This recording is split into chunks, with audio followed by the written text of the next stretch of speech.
Buenos días. En esta tercera parte o cuarta parte vamos a hablar de la premadurez, de la maladaptación neonatal, de la isoeritrosis neonatal, de la encefaloflebitis y del huraco persistente.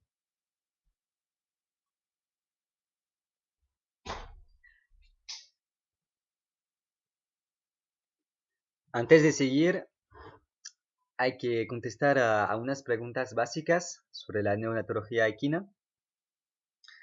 Hay 8 preguntas esenciales. Por ejemplo, ¿cuándo el neonato se tiene que levantar? ¿Hasta cuándo debe tomar el calostro? ¿Con qué frecuencia entre cada toma? ¿Cuál es la frecuencia de la diuresis? ¿La cantidad? ¿Cuál es la temperatura del neonato al nacimiento? 2 horas después y la semana que sigue. ¿Cuál es su frecuencia cardíaca, respiratoria cuando nace? Y después de algunas horas. ¿Cuál es la volemia del neonato? Los criterios de hidratación o deshidratación. ¿Cuáles son los criterios de un buen calostro? ¿Y qué nivel de inmunoglobulina G séricas requiere una administración de plasma de 1 a 2 litros o de 2 a 4 litros de plasma? Para ver las respuestas pueden ver la parte 0 en SoundCloud, la parte 1 y la parte 2.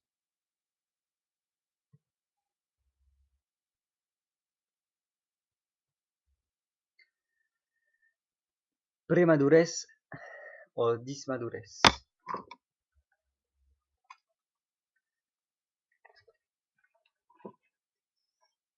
Una gestación de tiempo normal no se puede tomar como un indicador preciso de que el feto esté listo para el nacimiento.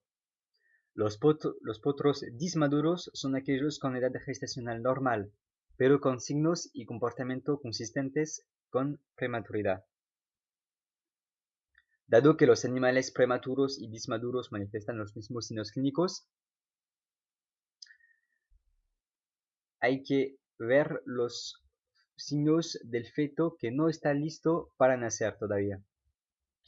El retardo del crecimiento intrauterino hace que el potro sea pequeño al nacer. A la vez, puede tener o no signos de prematuridad.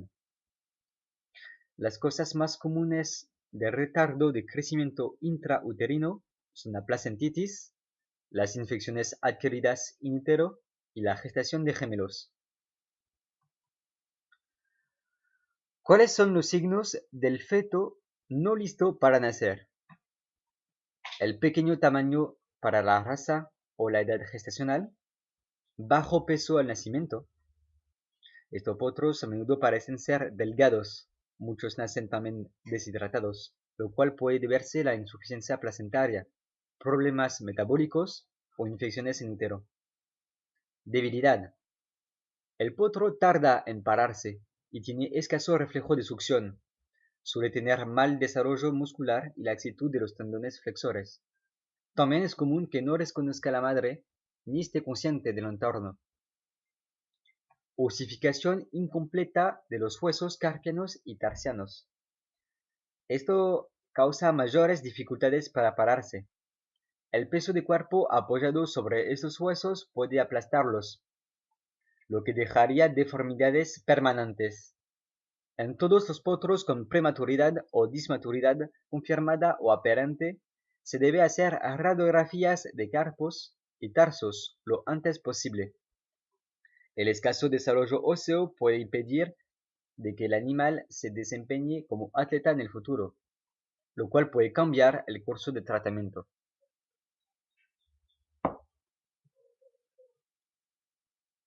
Un potro prematuro o dismaturo tiene el pelaje fino y sedoso, orejas y labios blandos. La frente obvedada es un signo común, pero no es exclusivo de esta condición porque se observa en hidrocefalia y en otras razas. Las membranas mucosas pueden estar más pálidas que lo normal, pero la lengua puede tener un color naranja o rojo fuerte. Puede tener cascos blandos. Los cascos no se secan y por lo tanto no se separan normalmente. Tiene mayor susceptibilidad a la hipotermia. Muchos potros tienen temperatura más baja que la normal. En estos animales, las reservas de glucógeno aún no se han formado y se agotan enseguida. Menor tolerancia a la alimentación oral.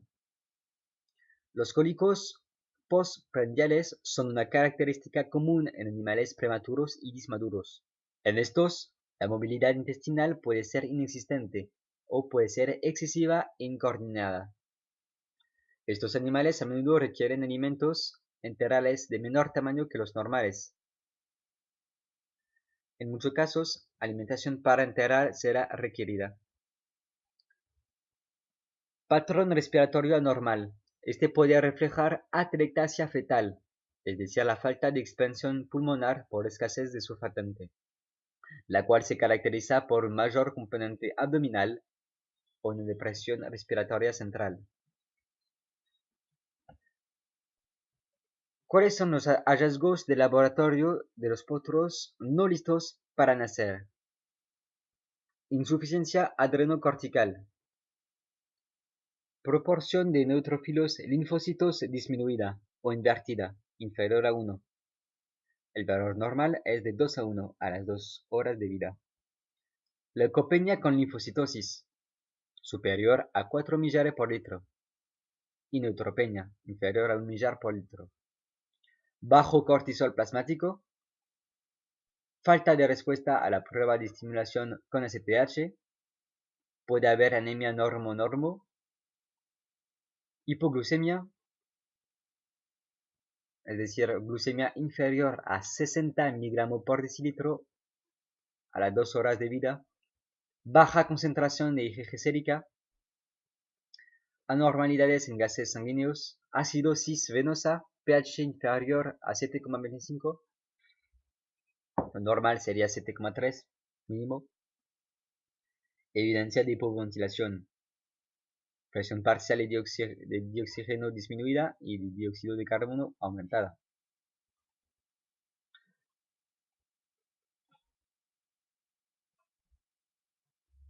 ¿Cuál es el manejo de la premadurez o la dismadurez?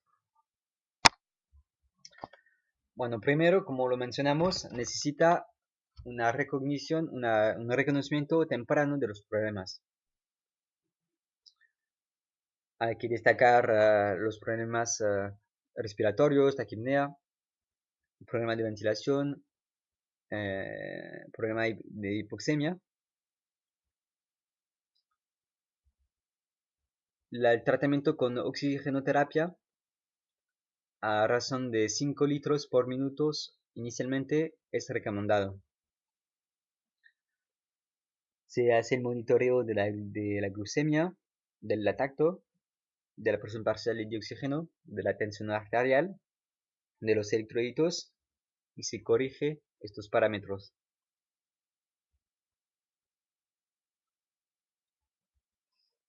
Puede emplearse glucocorticoides como la hidrocortisona y ACTH. Si hay problema de hipopnea, se puede emplear el doxapram o la cafeína.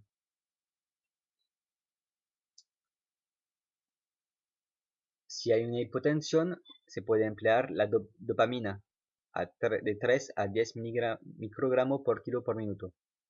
Una infusión de dobutamina de 5 a 20 microgramos por kilo. Si se necesita un soporte cardiovascular superior, se puede emplear la epinefrina o la norepinefrina, así que la ADH o la vasopresina.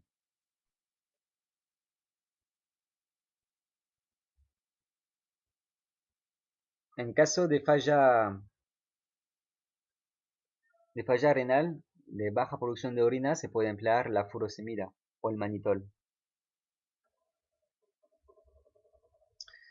Los prematuros son predispuestos a la hipoglucemia. Por eso se trata con glucosa por infusión de 10 ml por kilo de una solución de 10% de glucosa o dextrosa sobre varios minutos, seguido de una constante infusión de 6 mg por kilo por minuto, es decir, 200 ml por hora de una solución de dextrosa al 5% para un potrillo de 30 kg.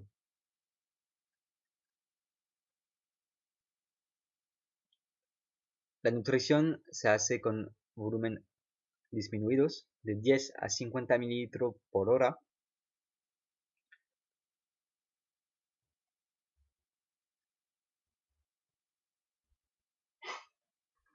Hay que cuidar el ejercicio, que no se colapse los carpos o los tarsos.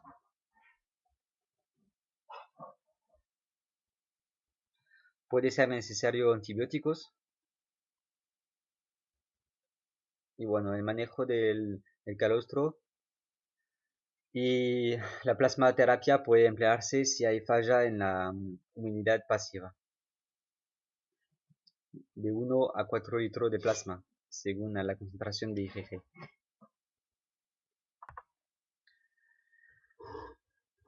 Vemos ahora el síndrome de maladaptación neonatal, que también se llama encefalopatía isquémica hipóxica.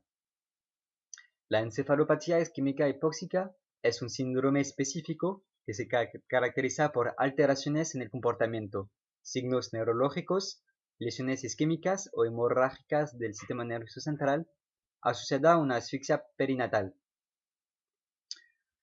La hipoxia es la falta parcial, hipoxemia o total anoxia del oxígeno en el cerebro o la sangre. Si la hipoxemia es lo suficientemente grave, los tejidos periféricos y el tejido cerebral sufrirán deuda de oxígeno, lo cual causará glucólisis anaeróbica y consecuente acidosis láctica. La asfixia es el compromiso o cese del intercambio gaseoso en la placenta o el pulmón, condición que progresa a la hipoxemia. La isquemia es la reducción o interrupción del flujo sanguíneo hacia un órgano, en este caso el cerebro, que compromete tanto el suministro de oxígeno como de sustratos al tejido afectado. Dentro del útero, el feto se adapta a un ambiente relativamente hipóxico, aumentando la afinidad por el oxígeno de la hemoglobina fetal, la capacidad para extraer oxígeno de la sangre y la resistencia tisular a la acidosis. Al igual que hacen los lobos marinos al sumergirse, el feto y el recién nacido gravemente asfixiados pueden redistribuir la sangre oxigenada desde los órganos menos vitales, como el pulmón, la piel y los intestinos, hacia los órganos más vitales, corazón, cerebro y glándulas adrenales. Muchos órganos pueden sufrir lesiones a causa de este mecanismo de protección. El feto equino parece tener una reserva de demanda de oxígeno. Cuando este gas es escaso, el feto disminuye su tasa de crecimiento y su consumo de oxígeno. Esta forma de retardo de crecimiento uterino es desproporcionada. El feto está atrofiado y tiene la cabeza demasiado grande, poca masa muscular, cuerpo frágil y pequeño, y tejido adiposo escaso o ausente.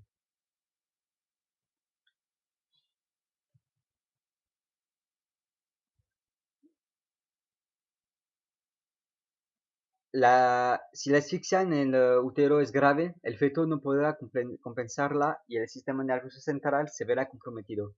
La gravedad de los signos clínicos y lesiones del sistema nervioso central está disminuida por varios factores, como la edad gestacional del feto, la gravedad de la hipoxia y su duración.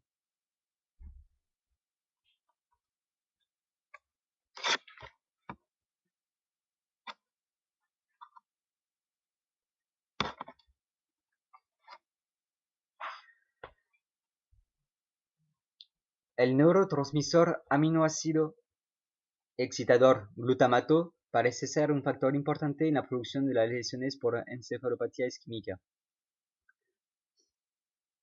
Las Bajo condiciones de isquemia hipóxica prolongada, las neuronas se despolarizan y excretan glutamato, el cual no puede ser eliminado rápidamente del espacio extracelular.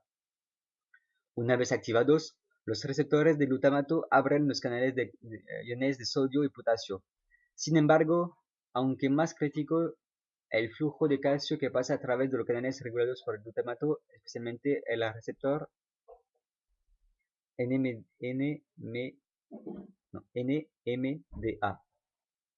El calcio, que a su vez desencadena una cascada de eventos bioquímicos causando la muerte de la neurona.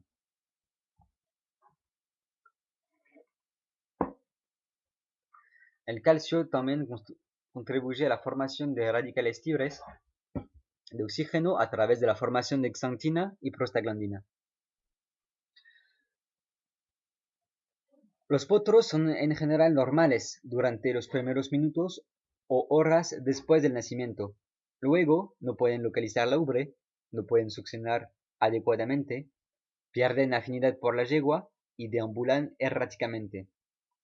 Pueden también tener convulsiones.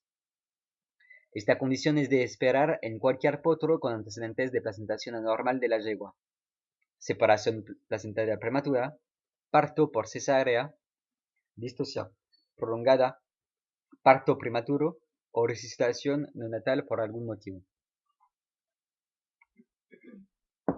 Los signos clínicos dependen del grado de hipoxia. La hipoxia y isquemia leves causan estupor, somnolencia, letargia y hipotonía.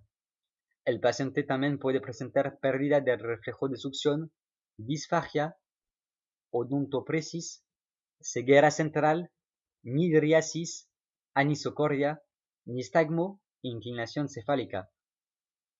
Los animales con hipoxia e isquemia moderada son más propensos a experimentar convulsiones, caracterizada por parpadeos, desviación de los ojos, nistagmo, movimientos de pedaleo y una variedad de movimientos orales y linguales. Diagnóstico diferencial. Trastornos metabólicos, como por ejemplo la hiponatremia, hiperosmolaridad, como la hiperlipidemia, hiperglucemia, hepatoencefalopatía, condiciones infecciosas como la meningitis bacteriana, la bacteriema, la meningitis por herpes virus, trauma craneano, hidrocefalia y abiotrofia cerebelar. El diagnóstico del síndrome de mala dotación neonatal se hace mayormente por exclusión. Los potros se presentan típicamente dentro de las 24 horas de nacidos.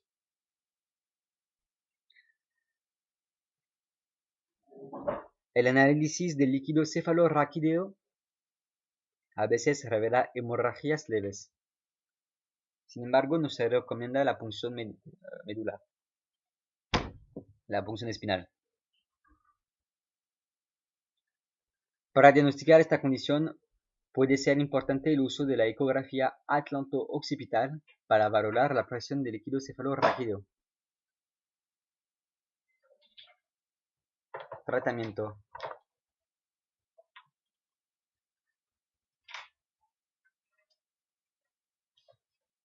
Prevención de la asfixia intrauterina.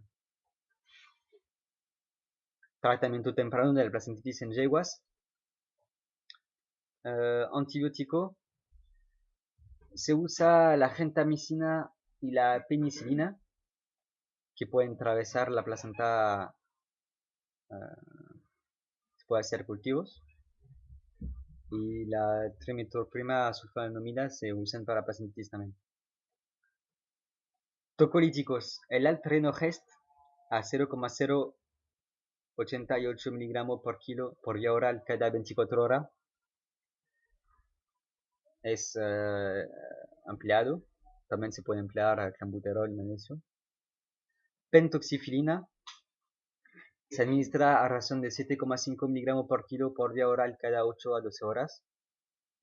Tiene efecto antiinflamatorio y reológico. Antioxidantes. La vitamina E a 10.000 unidades por vía oral cada 24 horas. Vitamina C Para el potrillo es importante mantener la ventilación adecuada. La hipercapnia puede provocar vasodilatación, que a su vez puede desencadenar hemorragias. La monitorización debe incluir la oximetría de pulso y de CO2. También puede ser apropiado instituir ventilación mecánica o asistida en muchos de estos potros. Muchas veces se puede emplear cafeína para mejorar el impulso respiratorio. Hay que mantener también la perfusión adecuada. El tono vascular puede resultar comprometido como resultado de la lesión por asfixia caracterizada por shock hipotensivo. Este último se puede tratar con cristaloides y coloides adecuados. Un bolo de 1 litro de líquido isotónico seguido por 2 a 4 ml por kilo por hora de un líquido con bajo contenido de sodio, por ejemplo, dextrosa al 2,5% o salina a 0,45%. El plasma y el etalmidón son apropiados como coloides. El plasma también proporciona inmunoglobulinas y otras proteínas importantes para los potros con septicemia concurrente. El etalmidón ayuda a reducir lesiones por reperfusión. Mantener niveles adecuados de glucosa. Evitar hipoglucemia e hiperglucemia, manteniendo la glucosa entre 80 y 180 miligramos por decilitro. Se puede ampliar la insulina para mantener la glucosa en niveles normales. Hay que controlar las convulsiones. Reducción de la glucosa. Las convulsiones reducen la glucosa en el cerebro, disminuyen los compuestos fosfatados de alta energía, aumentan el lactato y liberan aminoácidos excitotóxicos. El control de las convulsiones en el síndrome de malhidratación neonatal se puede hacer mediante el diazepam 0,1 a 0,2 miligramos por kilo intravenoso cada 15 a 30 minutos, el midazolam en bolo de 5 miligramos, luego en infusión continua de 2 a 6 miligramos por potro por hora, o la fenitoína 2,8 a 16,5 miligramos por kilo por vía oral cada 8 horas. Si no se controla, puede emplearse el fenobarbital. Para el control del edema cerebral y el daño neuronal, se puede emplear el dimetil sulfoxilo.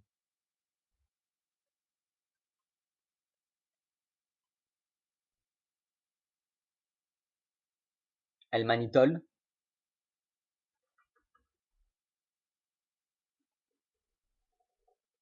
Y los glucocorticoides no han demostrado tener un efecto favorable. Se puede emplear también destructores de radicales libres como el allopurinol, que inhibe la xantina oxidasa a partir de 40 miligramos por kilo por vía oral, dentro de las 2 a 3 horas después del nacimiento. La vitamina C a 100 miligramos por kilo por día intravenoso, que inhibe la unión de neurotransmisores a los receptores NMDA. El magnesio,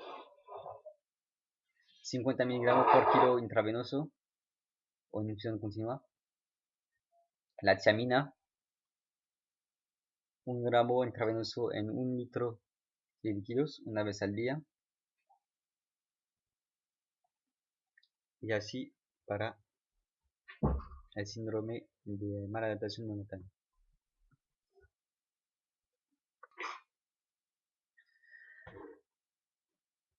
Hablemos ahora de la isoeritrolisis neonatal equina.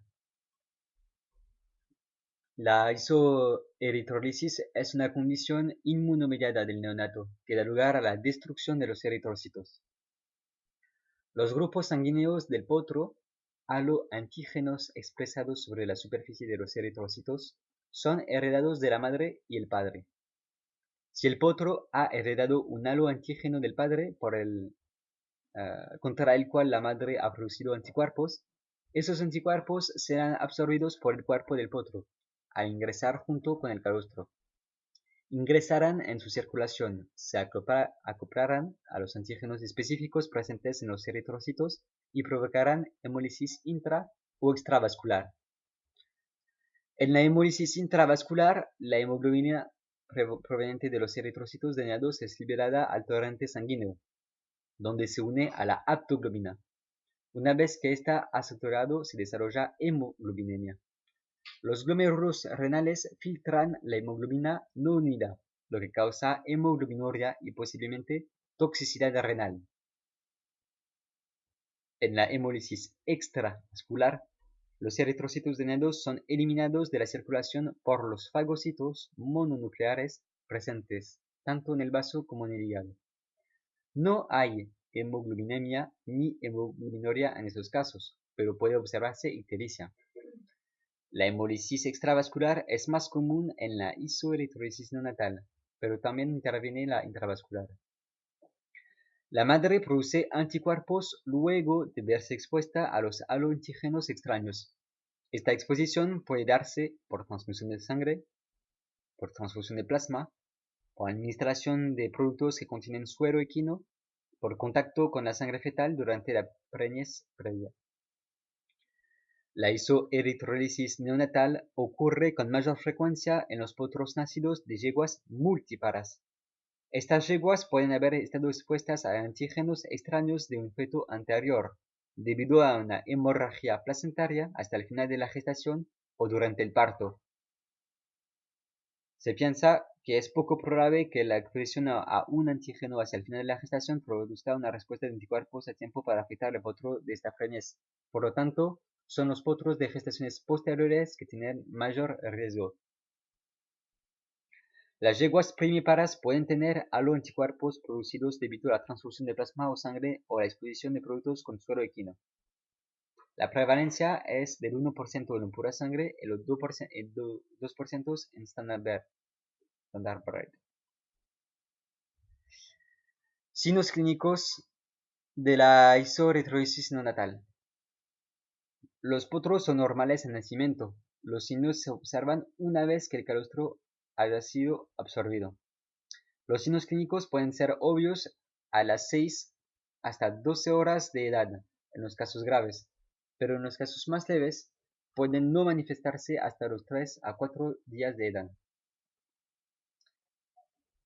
En los potros con inicio gradual de la hemólisis y anemia resultante se verán signos leves, letargia, taquicardia, taquipnea e ictericia. Los signos más graves se ven en animales con un rápido inicio de la anemia debido a la hemólisis marcada. Estos signos tienden a ocurrir durante el periodo neonatal temprano e incluyen embotamiento, letargia, taquicardia, taquipnea, pirexia, membranas mucosas ictéricas o pálidas, hemoglobinuria, anorexia parcial.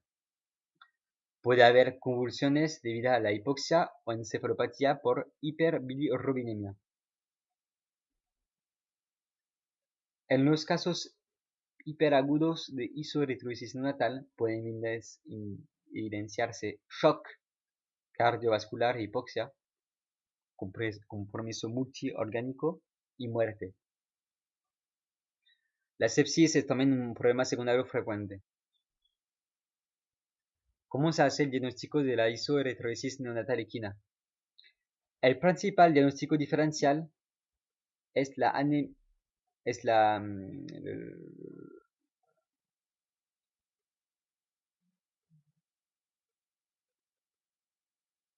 principal diagnóstico diferencial para un neonato con anemia ictericia es la isoeritrosis neonatal. Sin embargo, la ictericia puede no ser tan notoria en el momento de la presentación del paciente con rápido inicio de la anemia. Por lo tanto, en cualquier potro que se presente con los signos clínicos antes descritos, se debe sospechar isoeritrosis neonatal y descartarla mediante pruebas de laboratorio.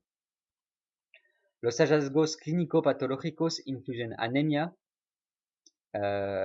inferior a 25% del hematocrito, hiperbilirrubinemia, puede haber hemoglobinemia si la hemólisis es intravascular. También se puede observar azotemia por deshidratación o efectos nefrotóxicos de la hemoglobina. El diagnóstico definitivo requiere demostración de anticuerpos antieritrocitarios unidos a la superficie de los glóbulos rojos del potro. La prueba de Combs es una prueba de antiglobulina directa, que detecta los anticuerpos o el complemento presente en la superficie de los eritrocitos. Sin embargo, no es específica para anticuerpos antieritrocitarios originados en la madre.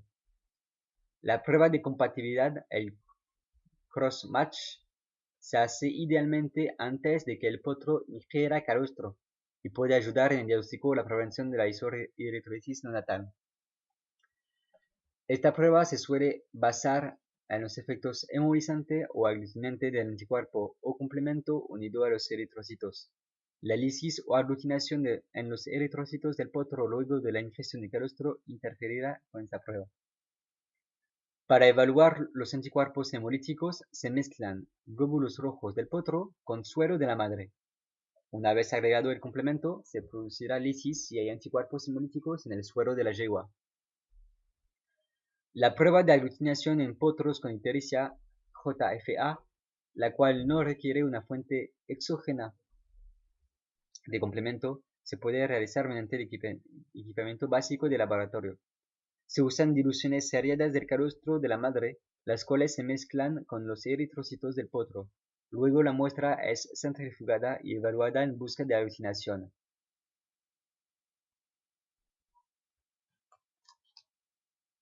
Entonces tenemos la prueba de aglutinación en el potro con ictericia. Necesita una centrifugadora, una gravilla con portatubos, tubos de ensayos y de recolección de sangre con tapa roja, jeringa para insulina y solución salina isotónica.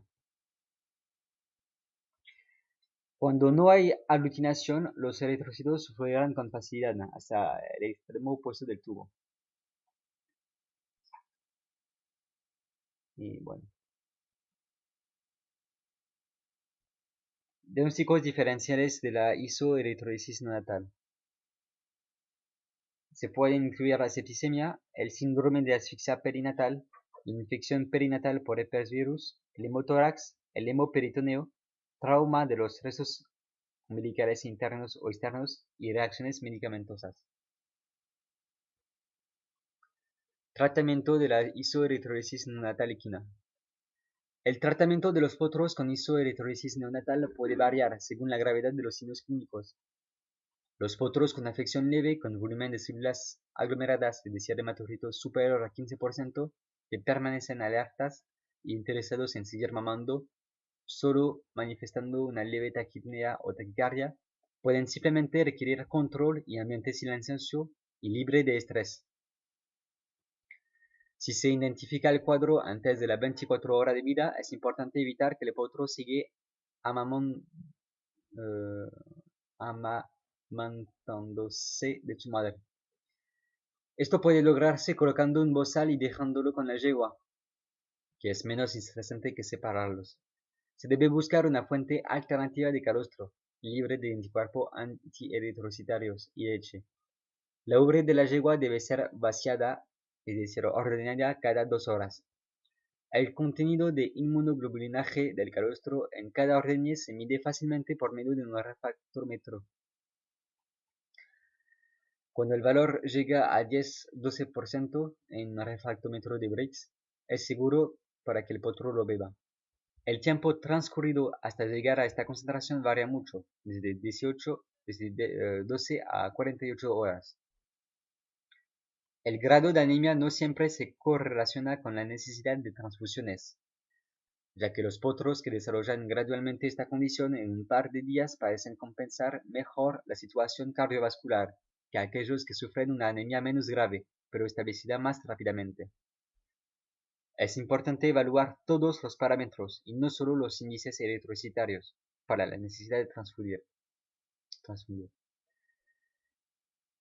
En casos de rápida declinación en el volumen de células aglomeradas y signos clínicos moderados o graves, como debilidad, convulsiones, taquicardia, taquipnea, deshidratación, azotemia y anorexia, se requieren transfusiones de sangre y tratamiento de soporte. El donante ideal es de sangre tipo AA o QA negativo, no teniendo anticuerpos antieritrocitarios. Se puede usar una transfusión de sangre entera inmediatamente, sin tener que esperar sedimentación y separación. Cuando no se cuenta con un donante compatible, se puede usar a la madre como donante. Los eritrocitos lavados de la madre son una elección perfecta. Después de la recolección, se debe separar la sangre entera y eliminar cualquier anticuerpo antiericitario de la porción eritrocitaria. Esto se lleva a cabo lavando los eritrocitos con solución salina una o 3 veces. Hasta 3 veces. Esto se puede realizar en un laboratorio adecuado por medio de una centrifugadora para ayudar a la sedimentación. Si no hay centrifugadora disponible, la sangre debe dejarse quieta durante varias horas, después de lo cual se podría aspirar el plasma y resuspender los glóbulos rojos en solución salina. Se deja sedimentar, se elimina la solución salina y luego se repite el procedimiento antes de resuspender una parte igual de solución salina para administrar en el potro. Sin la centrifugadora, esto se puede llevar a cabo entre 12 y 24 horas. Para muchos casos graves, este es demasiado tiempo, y si no hay otro donante disponible, puede ser necesario administrar los eritrocitos resuspendidos en solución salina después de un solo lavado. Si se requiere efectuar una transfusión de emergencia y no hay un donante compatible, se puede tomar sangre entera de un macho castrado sano sin antecedentes de haber recibido sangre o productos derivados de sangre. De un donante de 600 kilos se puede obtener 8 litros de sangre. Los eritrocitos transfundidos tienen una vida de media corta, la cual puede ser de tanto 4 a 5 días. Por lo tanto, puede ser necesario repetir la transfusión en casos graves. Sin embargo, a veces una transfusión es suficiente para dar soporte al potro hasta que comience a producir nuevos glóbulos rojos. Las células transfundidas también pueden sensibilizar al potro para futuras transfusiones. Sería de esperar que 1 litro de sangre con un hematocrito de 35% aumenta el hematocrito del potro de 50 kg en un 5 a 7%. Por eso, la mayoría de los potros requieren 1 a 2 litros de sangre entera o eritrocitos resuspendidos. La sangre debe administrarse con equipos específicos, con filtro en la guía. Se puede emplear un catéter multiluminal. La transfusión se comienza lentamente, 0,5 ml por kilo en 10 minutos, 25 ml en 10 minutos para un potrillo de 50 kg. Se controla muy cerca el paciente por los posibles signos de reacción. Si no hay evidencia de reacción en el primer periodo, se puede incrementar la velocidad de administración a 20-40 ml por kilo, hasta que el potro haya recibido la mitad de la sangre requerida, y luego dar el resto en 2 a 4 horas. Bueno, entonces, si no hay evidencia de reacción en el primer periodo, se puede incrementar la velocidad de administración a 20-40 ml por kilo por hora, hasta que el potro haya recibido la mitad de la sangre requerida, y luego dar el resto en 2 a 4 horas. Se puede emplear la oxiglobina.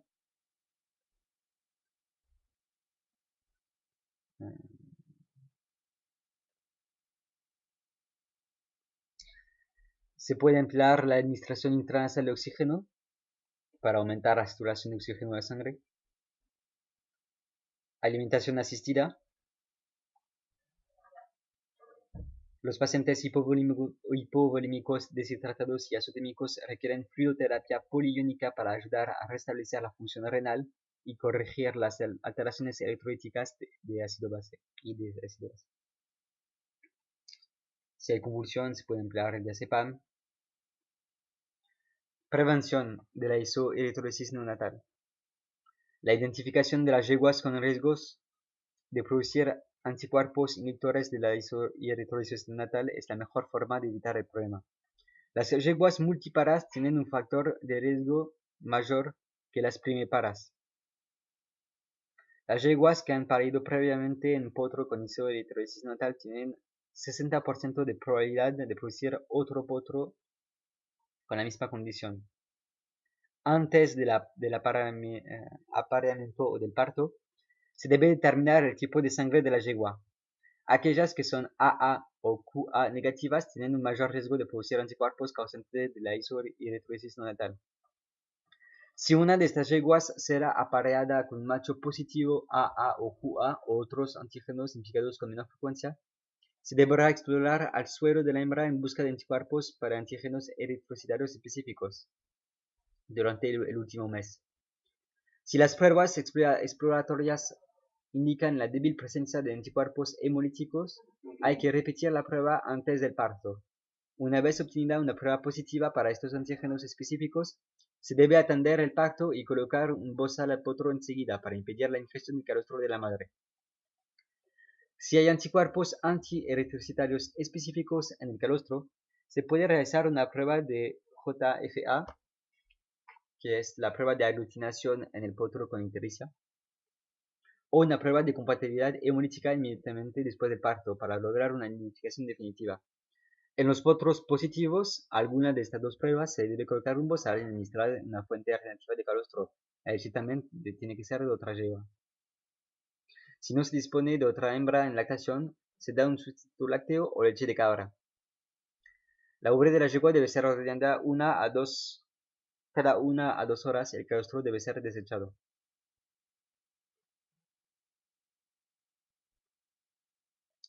El pronóstico es favorable en caso de afección libre y puede haber insuficiencia hepática asociada a repetidas transfusiones.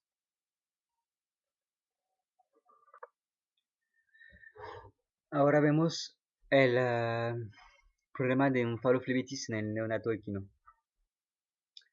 La infección umbilical puede ser obvia, observable por tumefacción o drenaje de material purulento a través de la apertura externa, pero también puede ser oculta si se limita a la parte interna del remanente umbilical.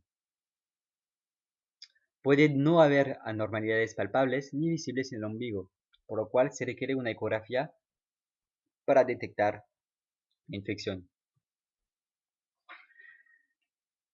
Estos potros suelen tener fiebre y mostrar cambios inflamatorios en el hemograma, leucocitosis, neutrofilia y alta concentración en fibrinógeno. En neonatos de pocos días de vida, las alteraciones del hematocrito pueden indicar sepsis por gram negativos en vez de inflamación crónica, y la fiebre es variable. No las alteraciones del hallazgo clínico, si se dice. En potros con pirexia o cambios inflamatorios en el análisis sanguíneo que no se pueden explicar mediante los signos externos de infección, se debe evaluar la zona umbilical mediante una cuidadosa ecografía. En potros neonatos examinados por claudicación, debe considerar la posibilidad de artritis séptica, incluso si el propietario sospecha el trauma en el miembro causado por una pisada de la yegua. Aunque esta última situación es posible, la claudicación en potro se debe a menudo a artritis séptica. Si se confirma esta patología articular, se debe evaluar cuidadosamente el ombligo mediante ecografía.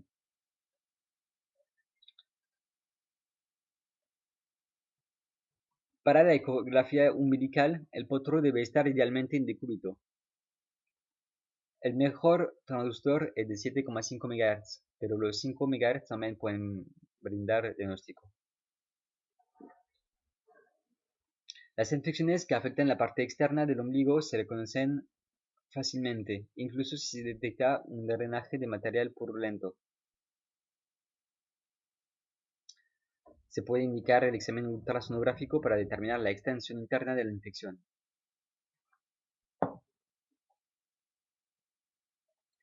Las estructuras umbilicales agrandadas deben hacer sospechar infección.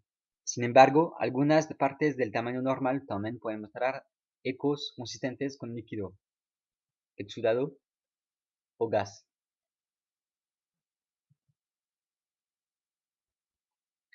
que sugieren una infección por anaerobios. Entonces, se debe evaluar tanto la apariencia como el diámetro transversal. Es común que haya múltiples estructuras afectadas, como el urraco, las arterias umbilicales, mientras que la vena presenta anormalidades con menor frecuencia. Como regla general, la vena y cada arteria umbilical deben ser inferior a 10 mm. Acá hace 13,8. Para los potros de menos de 10 años de edad. Entre los 10 y 14 días, estos vasos deben tener menor longitud, menor diámetro de 5 mm. La vena umbilical infectada tiene más de 10 mm, sobre todo en la parte externa o cerca de esta. Si la infección es de larga data, también pueden estar engrosados las paredes de la vena. Si la afección se extiende cranealmente hacia el hígado, pueden causar abscesos hepáticos o hepatitis supurativa. El haz formado por el urraco y las arterias umbilicales que cursa desde el ápice vesical hasta, hasta, hasta la pared corporal debe tener un diámetro superior a 25 mm. La arteria umbilical afectada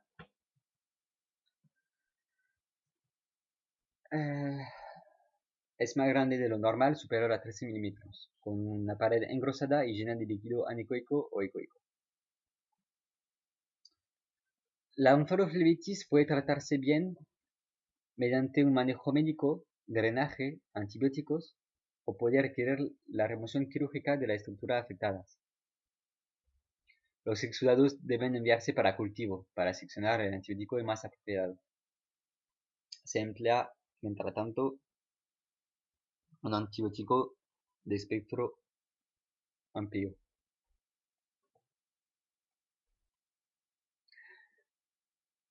Los antibióticos que se pueden emplear son la mecacina, 7,5 mg por kilo, la gentamicina, la penicilina G sódica o porcaínica,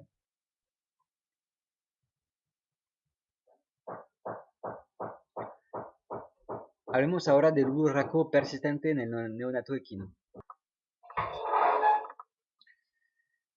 El urraco es el conducto a través del cual se eliminan los desechos líquidos fetales desde la vejiga hacia el espacio alantoico. Se extiende desde el ápice vesical hasta el ombligo. El cierre normal del urraco al nacimiento causa distensión de la vejiga y estimula los reflejos neurológicos que llevan al potro a asumir la postura adecuada y a orinar. Cuando el urraco no se cierra, la orina gotea o chorrea desde el muñón umbilical.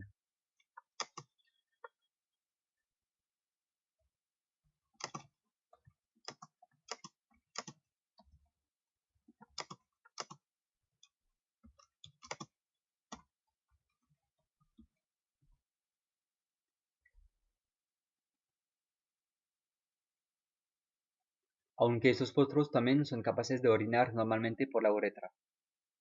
Las dos arterias umbilicales se convierten en los ligamentos redondos derecho y izquierdo de la vejiga. Cada uno de estos está rodeado por un pliegue del peritoneo, que se llama ligamento lateral de la vejiga. La vena umbilical se transforma en el ligamento redondo del hígado, una estructura con forma de cuerda rodeada por el ligamento falciforme.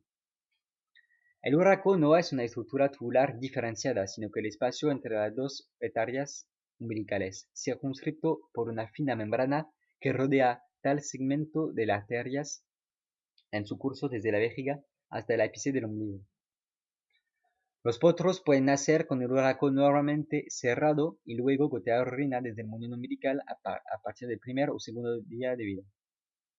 Esto es probable en aquellos animales que están constipados o tienen impactación por meconio.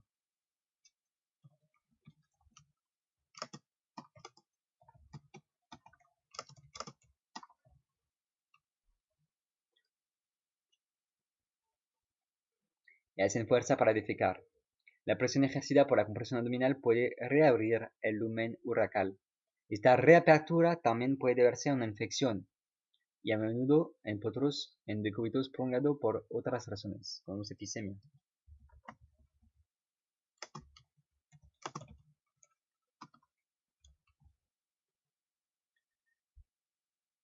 El diagnóstico se realiza a partir de la observación del goteo de orina desde el remanente umbilical en un potro recién nacido.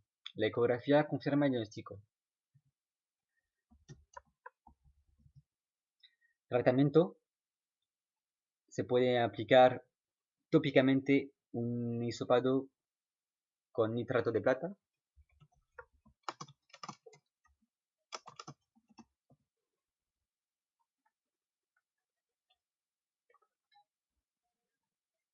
Sin embargo, no es siempre aconsejable insertar materiales en el lumen del remanente umbilical. Así se puede emplear antimicrobianos por 5 o 7 días.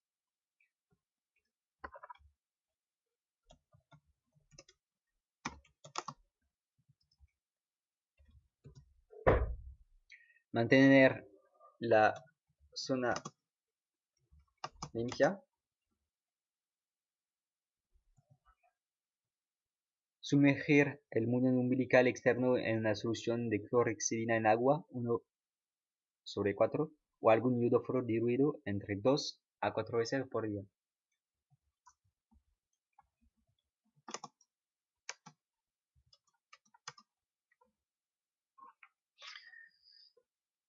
Y así termina la parte 3, neonatología equina.